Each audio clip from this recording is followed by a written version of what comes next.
Assalamualaikum warahmatullahi wabarakatuh. Di video ini gue mau ngebahas lagi tentang alat psikotes, Kraepelin, dan Pauli.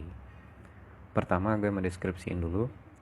Bagi teman-teman yang belum tahu, tes Kraepelin dan Pauli itu adalah tes hitung cepat, penjumlahan angka-angka kecil dari 0 sampai 9. Yang kita jumlahkan adalah semua angka yang berdekatan secara vertikal, yang tegak lurus kayak gini.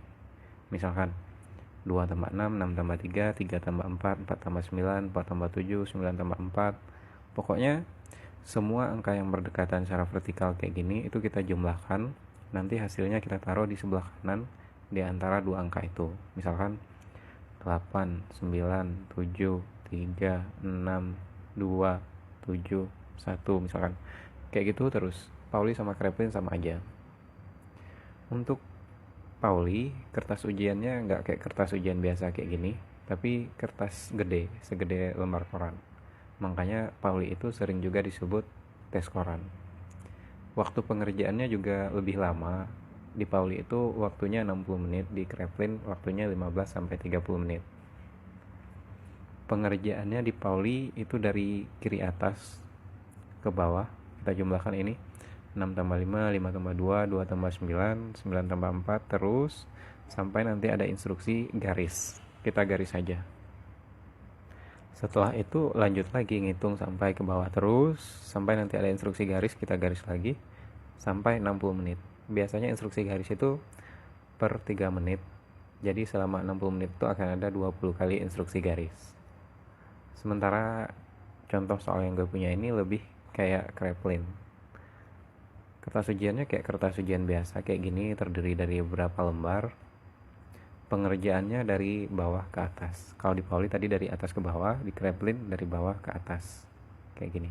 Kita jumlahkan ini 6 tambah 3, 3 tambah 8, 8 tambah 2, 2 tambah 7.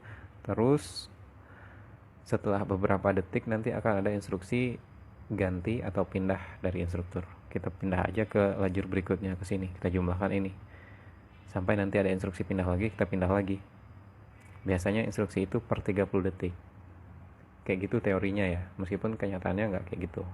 Kebanyakan nggak kayak gitu. Soal itu nanti kejelasin. Yang jelas itu deskripsi dari Kraepelin dan Pauli. Itu yang pertama. Kedua, penilaian. Untuk penilaian ini sebenarnya ada banyak hal yang bisa dinilai dari hasil kerja tes Kraepelin ini, karena Kraepelin, Pauli itu kan analog dengan situasi kerja. Bekerja di bawah tekanan waktu gitu, mengerjakan hal yang sama kayak gitu terus, yang monoton. Jadi penilaian yang bisa dilihat dari hasil tes ini ada banyak. Di antaranya tuh ini, konsistensi, produktivitas kerja, stres, motivasi, penyesuaian diri, emosi, kemauan, ketelitian, pokoknya banyak. Tergantung HRD sama perusahaan pengen ngelihatnya apa. Soal itu kita nggak perlu tahu, cuma yang perlu kita tahu, penilaian-penilaian ini itu akan dilihat dari 4 hal. Jadi 4 hal ini yang perlu kita maksimalkan. Pertama, kecepatan. Berapa banyak soal yang bisa kita selesaikan. Kedua, salah dan koreksi. Berapa banyak salah dan berapa banyak yang kita betulkan.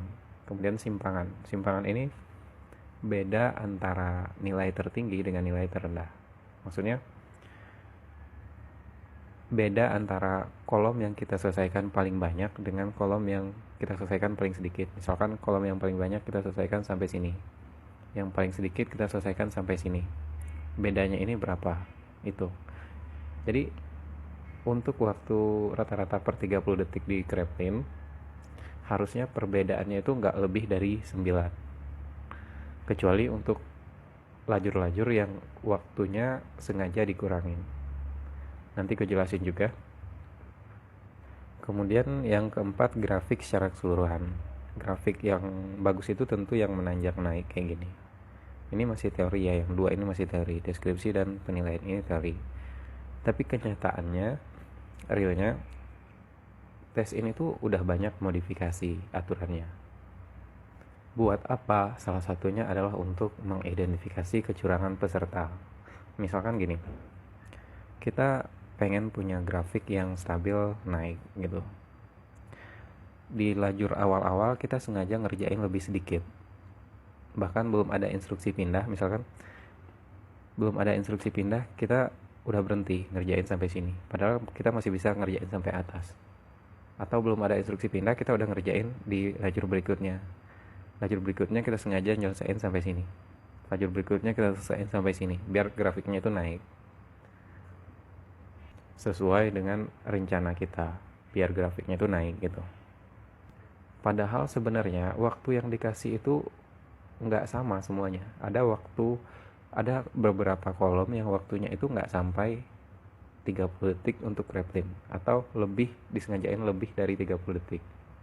Misalkan logikanya gini ya, untuk soal-soal lajur-lajur yang waktunya itu dikurangi dari 30 detik, misalkan rata-ratanya 30 detik nih, lajur ini dikurangi dari 30 detik, harusnya lajur ini tuh kita kerjain nggak sampai sini atau nggak sampai sini, harusnya di bawah dari rata-rata karena waktunya kurang kan.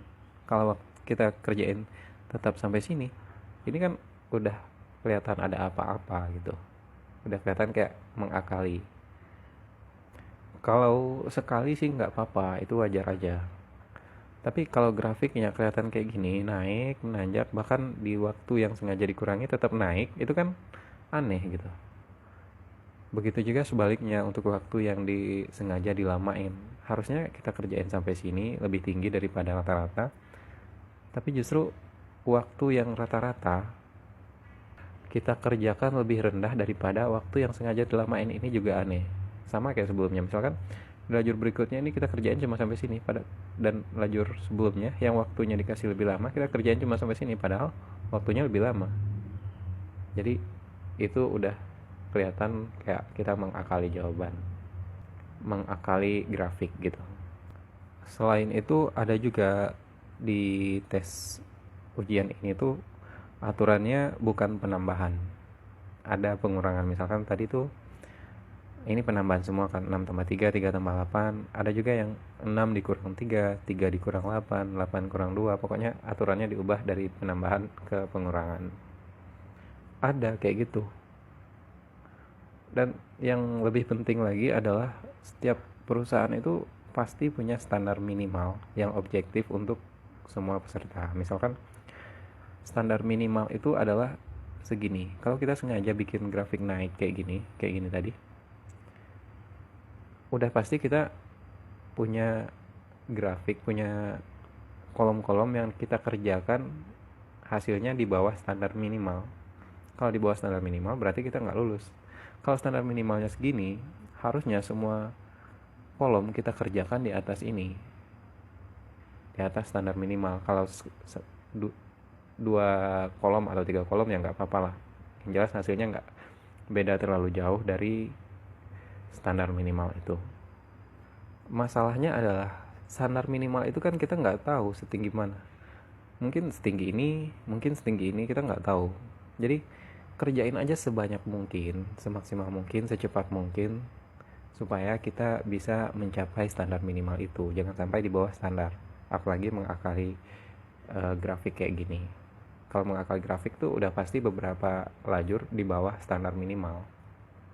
Kalau kita ngerjain soal itu bisa tancap gas dari awal, kita tancap gas aja. Kalau kita yakin kecepatan kita itu bisa kita pertahankan sampai akhir. Tapi kalau enggak, ya kita sesuaiin sama kemampuan kita. Kalau kita kerjain dengan kecepatan yang stabil, kerjain jujur, grafiknya tuh bakal naik kok. Meskipun nggak linear kayak gini, zigzag, bisa kayak gini, bisa turun, bisa naik lagi gitu.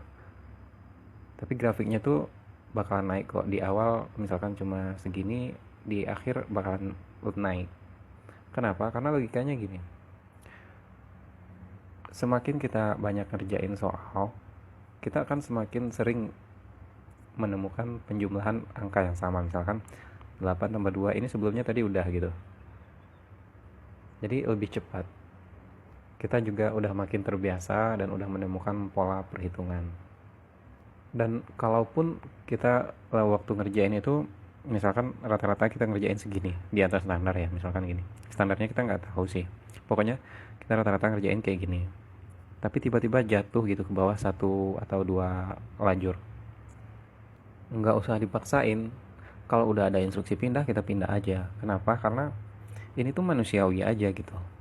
Karena dalam kerja pun kan ada situasi-situasi yang membuat kita kehilangan fokus. Yang penting itu adalah bagaimana kita keluar dari situasi ini, bagaimana kita recovery dari kondisi ini. Ini akan menjadi salah satu penilaian kepribadian. Yang penting itu jangan terlalu lama di bawah. Kalau bisa sih cuma satu lajur berikutnya kita naik lagi gitu. Berapa lama waktu yang kita butuhkan untuk keluar dari kondisi ini itu penting juga untuk dilihat. Jadi kalau udah ada instruksi pindah aja, kerjain aja semaksimal mungkin, sebanyak-banyaknya, minimalisasi kesalahan, nggak usah mencurangi, mengakali jawaban, mengakali grafik, karena itu nanti bakal ketahuan sendiri. Ada banyak instrumen yang bisa dipakai untuk mengidentifikasi kecurangan peserta. Poinnya yaitu dari semua ini tadi, poinnya kerjain aja semaksimal mungkin. Kalau bisa dari awal tancap gas dari awal. Kalau kita yakin sampai akhir bisa kita kerjain, kita bisa jaga kestabilan itu, bisa tancap gas sampai akhir. Kecuali untuk Pauli itu jangan tancap gas dari awal, karena waktunya lama banget, sampai 1 jam kita ngeliat soal yang sama terus monoton, bisa mata kita berkunang-kunang tuh, kadang ngalamin dejavu gitu. Jadi di Pauli itu tetap jaga kestabilan aja. Lagian di Pauli itu gini, penilaiannya itu lebih banyak ke waktu antara 20 menit sampai 60 menit. Untuk waktu antara 0 sampai 20 menit itu ada penilaian, tapi nggak sebanyak dari 20 sampai 60 menit. Kenapa? Karena dari di awal-awal itu sebenarnya belum kepribadian kita, belum memperlihatkan siapa kita. Mungkin di awal-awal kerja, misalkan di situasi kerja ya, awal-awal kerja kita semangat banget, atau di awal-awal kerja kita masih baru, masih lelet kalau kerja gitu. Tapi karena udah lama, baru kita bisa kerja lebih cepat karena sering menghadapi permasalahan yang udah pernah kita hadapi sebelumnya. Jadi dari 20 menit ke 60 menit itu udah kelihatan kita itu kayak gimana, kepribadian itu kayak gimana. Kadang di 30 menit kita udah bosan gitu, kadang kita udah down gitu. Itulah kepribadian kita sebenarnya. Makanya kebanyakan penilaian itu dari 20 menit sampai 60 menit. Pokoknya gitulah ya. Kenali diri kita, kalau bisa cobain agak sekali ngerjain soal Pauli atau Kraepelin. Dan yang bisa kita lakukan adalah mencari trik yang cocok untuk kita. Misalkan gini ya, yang jelas kalau kita ngerjain soal kayak gini, jangan menyebutkan ulang angka-angka yang ada di kertas ujian. Misalkan 6 tambah 3, 9, 3 tambah 8, 11. Kita tulis 1 karena kita hanya menulis satuan aja. 8 tambah 2, 0, 10. 2 tambah 7, 9. Ini buang-buang waktu banget kalau kita nyebutin ulang angka-angka itu. Kalau bisa lebih cepat, kita nggak usah sebutin angka-angkanya ulang, nggak usah mau nyebut ulang angkanya. Atau ada yang lebih cepat lagi sedikit kayak gini, 6, 3, 9, 3, 8, 1, 8 tambah 2, 8, 2, 0. Itu masih kita sebutin angka. Kalau bisa kayak gini aja, karena kan ini angka kecil, jadi nggak perlu kita sebutin, langsung aja 1, 0, 7, 9, 7, 2, kayak gitu aja. Jadi itu akan lebih cepat. Waktu yang terbuang sepersekian detik itu sangat berharga untuk soal-soal kayak gini. Kemudian untuk angka-angka besar, misalkan kayak 9, 8, 7, kita bisa menggunakan cara ini. Kalau untuk 9 itu kita kurangi aja penjumlahannya itu 1. 8 kita kurangi 2, 7 kita kurangi 3. Misalkan gini, 9 tambah 4, kita kurangi aja 4-nya 1, berarti 3. Kalau 9 tambah 8 berarti 7. Jadi kalau 9 tambah 6, 6-nya dikurangi 1, tinggal 5. 9 tambah 7, kurangi aja 1, 6. Pokoknya angka penjumlahnya itu kita kurangi aja.